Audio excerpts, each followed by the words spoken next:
There are so many examples of famous personalities, but their fame always outlives them. Their fame never withstands. It's like we have character. So many other examples are there, great personalities, that later were found that they were not so great personalities. Thomas Jefferson smoked pot. You know, there are so many different instances throughout our history where these personalities are glorified, worshipped, but then it's found that they're just ordinary men. So in this case, we have some very prominent spiritual heroes in our movement. Haridas Thakur, Lord Chaitanya, the Six Goswamis. These men are very potent spiritual heroes. But we have someone that we can relate to very nicely and very simply, who is Jayananda. Jayananda was a very great spiritual hero in our movement. Sometimes it's hard for me, myself, I'm not so advanced, to relate to great spiritual personalities from India 500 years ago, in the time of Lord Krishna, in the time of Lord Chaitanya. But Jayananda came from a similar background of all of us. He's met Prabhupada when he was 27 years old. He had gone to college. He had drove a cab. He had done so many things in the material world. And then he came to Krishna consciousness, and he elevated himself up to a very high platform of devotional service. And he did this and became a pure devotee and went back to Godhead. So in this way, his qualities were very, very attractive. I remember when I met Jayananda myself in New York City, I came as a bhakta. And I came to the temple, and I was to work with him on Rath Yatra. The first thing I observed of him was he was a lot older than most of the men. He was about 38. And he was very understanding. He always had a very understanding nature. When I first met the Rath Yatra crew, I had just joined the movement, I had a little earring in my ear. I thought I was pretty cool. I had this earring, you know. There was a big gold ball. And Jayananda walked up to me and he goes, "What's that, a little earring?" I said, "Yeah, you know, it's in here." And he goes, "It's all right." He slaps me on the back. He goes, "Leave it in." You know, it's no big deal. So this way, he was always very tolerant of anything we were doing. You know, like we were given the Rath Yatra to do. It was just myself, Jambavan, and Jayananda at the beginning. And Jayananda would accept anything given. Like the first day I went out with him, we went out in our car. And it was a beat-up old Plymouth. The trunk never closed on it, and it was constantly slamming up and down. We could tie it down, we put weights on it. Just was one of those things, you know. And it was teeming rain, and the trunk was opening and closing. And it was just like I was kind of like all bummed out right away, you know, already, just because it was raining out. So then we got a flat tire. We get the flat tire, we open up the trunk's already open. We look at the spare. It's got a hole this big in it, and it's full of glass. Jayananda pulls it out and goes, "Wouldn't you know it?" He goes, "Look at this tire." And I go, "Oh, yeah, look at it. What a bummer." And he just goes, "Well, let's keep going." He jacks up the car. We took it to a gas station. His philosophy was very positive. He was at 3 o'clock in the morning. He would be bouncing down the hallway with a towel over his shoulder about this big. And he'd be saying, "Haribo, Haribo," and slapping everybody on the back. He was like everybody's big brother. And he was very enthusiastic at every point of the day. He would never let his enthusiasm wane. Even at Prasadam, that was one of his most enthusiastic times. He would always have a big plate of Prasadam. And he'd always be, "Oh, it's just like a feast. Look at this nectar and sabji, and bring on more." And I'd always sit next to him, and he'd pile me up a ton, too. And then we'd take a huge Prasadam, and then in the car, on the way down to the cart, he'd bring out more Prasadam. We'd eat that, and then down at the cart, we'd have more Prasadam. And then, so he would always keep the men on a full tank of Prasadam while working.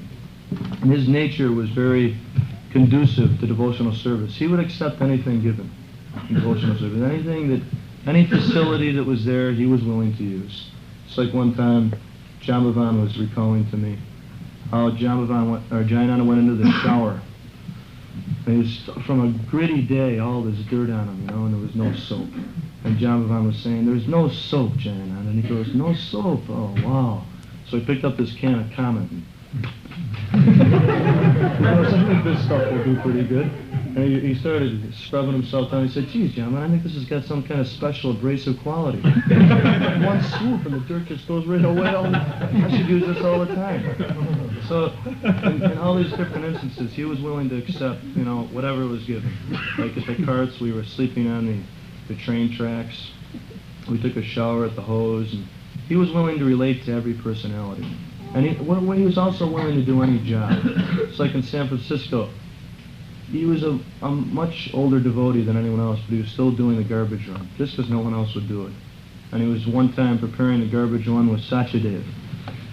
And he was up to his knees in garbage, moving it and smelling, and he had a clothespin on his nose, like this. And he called Sachadev, and he said, Sachadev, give me a hand with the garbage. He goes, here's a clothespin for your nose. And Sachadev put it on his nose. He said it hurt too much. So he couldn't wear it, but Jayananda just left his on, you know. And they piled all the garbage into the truck, and they started going to the garbage dump, and Jayananda said, you know, Sachadev, he said, sometimes in devotional service, you're given jobs that are very difficult.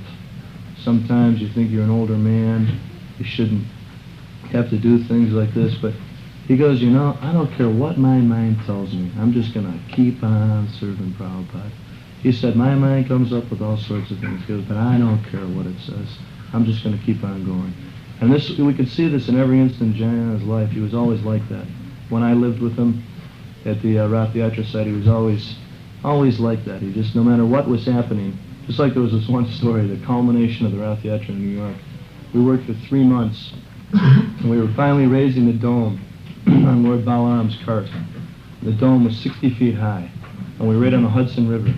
And right at this time, you know, me and Jayananda were on the winch, you know, and it was all the way up, the canopy, you know, and this gust of wind started, you know, and the canopy started going back and forth, and all the devotees backed off the cart, you know, they're all down on the ground, you know, and everybody was down there, and Jayananda finally said to me, I think we ought to let it down.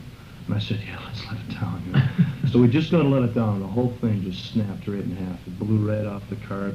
His fences were all smashed. The hoops, the mast was right in half. And me and Jayananda were these 2 sticks out in this canvas, you know. It was on our heads, and Jayananda was trying to get his way out of it, you know. Finally he gets his way out, and he goes, wouldn't you know it, 4 o'clock? We got 12 hours before Rath Yatra. Well, let's get going, you know. So we used to work all night, you know. We used to put the whole cart back together, and there was these apartment buildings across the street. And these apartment buildings, people could see down into the area we worked in. So these apartment buildings, these 2 old people, an old lady and an old man, about 65, came into the lots just as we were finished, you know. We had the dome back up, and it was sunrise, and they were just standing around. So I walked over to them, you know. I was all tired out, you know, and said, hi, how are you, you know. And they said, fine, we just wanted to come over and see how you boys were this morning, you know. They said, now we've been watching you. The lady started talking. They said, we've been watching you for 3 months now put up those carts, you know, whatever they are anyways. And we've seen you boys in a unified spirit just come together on one project, and it's just been great to see you guys work together like that. When we saw that dome go up, well, we just felt great last night. The final finale, that thing went up 60 feet. And when it crashed over, well, I tell you, my heart broke right in half. And I was sitting there listening. She goes, I just fell apart, you know. And she goes, but then when we saw you guys rally around that cart and start going at it, well, Fred got the binoculars out, and I put a percolator of coffee out, and we watched you all night put it back together. I just wanted to come over and tell you that how great it is to see you men work together like you are, you know. And then they came to Rath Yatra, and they were, you know, saw us and everything. Jayananda talked to them. Jayananda had a certain way with people, you know, that he could, like the impression he left on people was always unbelievable. Like he would always leave an impression on people that they'd never forget him. Any fruit ran he did, or people he met along the way, or in stores or anything. Just like in San Francisco, there was this one lady, she was in charge of the parks we were talking about yesterday. And her name was Rose, you know, and she was a big black woman. She was a big lady, and she was very inimical towards Krishna consciousness. She didn't like devotees so much. And every year, Jayananda would go see her to get the parks permits, you know. And Jayananda would always treat her with very special attention. He'd always bring her cakes and pies and cookies, and, you know, and she'd try to be, like, really tough, you know. So Jayananda would come to the door, and she'd look at him like, Krishna, huh? Jayananda, then he'd go, I I got your pyros. And she'd go, oh, Jim! Bring it in! So Jayananda had a way of melting everyone's heart, you know. And that one lady in particular, she, later on, after Jayananda left his body, she was still on the Parks Committee. She always came to Rath Yatra and had prashadam. And Sharu was in charge of that. You know, Sharu was at the table. They were getting all the permits together and everything. And Rose said to Sharu, where's Jim? Why are you here this year? Where's Jim? And he said, oh, he's gone. He's left it, you know, he's died last year. And she just busted out crying. And she said, my Jim's gone. I can't believe it, Jim, you know. He was like a son to me, Jim was, you know. She just busted out crying. She had to leave the room. They stopped the meeting for some time. So this is the impression Jayananda left. Even on devotees, so many devotees can, you know, exemplify how Jayananda made them and nurtured them into being a devotee. He took the little bit of good in you and blossomed it, and he just soaked it out of you. He never related to any of your bad qualities. He just soaked out all the good qualities and kept you packed with prashadam. That was one of the big things. I remember we gave our truck, we had this big bread van. We gave the big bread van to the prashadam distribution crew. And we said, okay, you know, you can take it over for the day, you know. And then Jayananda and I, about 5 o'clock in the morning, we went to reclaim the van. And we saw it parked on West 55th Street. So Jayananda said, oh, good, there's the van, let's go, you know, let's get going. So I went over and Jayananda hops in the van. I hear him go, oh, wow, you know. I'm thinking, wow, what's going on here? And I walk in the van. Jayananda's got his arm up to here and a bucket of glubjamins. And he pulls out 3 and he goes, I can't believe it, glubjamins, you know. And he turns around, there's a rack of burfi right to the ceiling, and he goes, burfi, with little American flags in it. It said 1976, was the year it said independence, and he said, wow, and he started eating on. He goes, drive it down to the site, just start distributing it to the men, you know. So we got down there and we had a big feast on the glubjamins and burfi, and in that way he was always giving out. And we had the whole 4 o'clock offering too. At nighttime we'd have a big feast and Jayananda would serve it out. This one time they had a whole truck of watermelons. And Jayananda was slicing up the watermelons and distributing them to the people on the streets. He was going up to businessmen with their briefcase with a big, juicy, wet, dripping piece of water. Here you go! And the guy would be going, oh, but the guy would see Jayananda coming, and just his hand would just go out like this. He knew he couldn't refuse, you know. Jayananda, he'd go around. His PR uniform was like a pair of pants with a big safety pin in here, because he couldn't get them together anymore. So they reached to about here, and then he just plugged in a big safety pin in the middle here, then covered it with his shirt like this, you know. I saw him doing it up one morning. I said, what's going on? Got this big safety pin in there.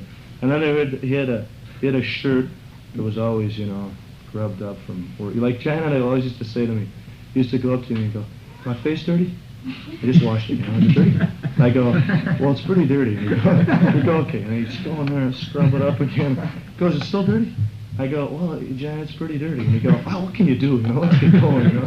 And he started, you know, going out again. But this one time, this story is anyways, we went out one time and his pants were getting pretty deteriorated. He had a big hole in the front and a hole in the back, and they were getting pretty bad. So Adi Keshamara said, look, Jayananda, you've got to get a new pair of pants. This is it. You know, those things are almost indecent. So I want you to get a new pair. And Jayananda said, all right, I'll get a new pair. So he walked upstairs and he found out in a big room where all the refuse clothes were a pair of pants with the bottoms that were all fringed and shot. So he cut those off like shorts, and he put those on over his other pants so they covered the holes. And he started cruising around the temple, hoping nobody'd see him. And Adi Keshamara said, Jayananda, there you go again. He goes, that looks ridiculous. You know? You can't do that, you know. So finally, Jayananda and I were in a store together. These 2 sannyasis said, okay, now Murali Krishna, here's the money. You go take Jayananda. You get him the pair of pants. Now Jayananda, go with Murali Krishna, get him the pants. I said, okay, Jayananda, let's go, you know. So Jayananda spent about a half hour getting the cheapest, most, you know, funky pair of pants he could find. And he goes, okay, I think these are okay, you know.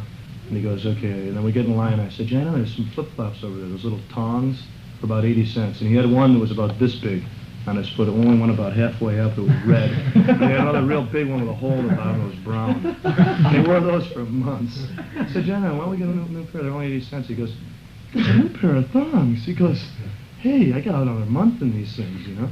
he was like, you know, and I said, well, I talked him into the thongs, you know. So he was in line, you know. I could see him, he was like intensely meditating, like, oh, he was like in intense anxiety. And he was looking at, and I was talking to him, and he wasn't even listening. Finally turned around to me and he goes, I think I can do it. And I go, what? And he goes, well, I just don't think I can pay for the pants. He goes, I think I can do it with the tongs, but the pants is too much. I've got them on. I think I'm going to walk out. What do you think? And I went, all right, you know. So he pays for the tongs. We walk out the door. Immediately we get caught. Jayananda goes, oh,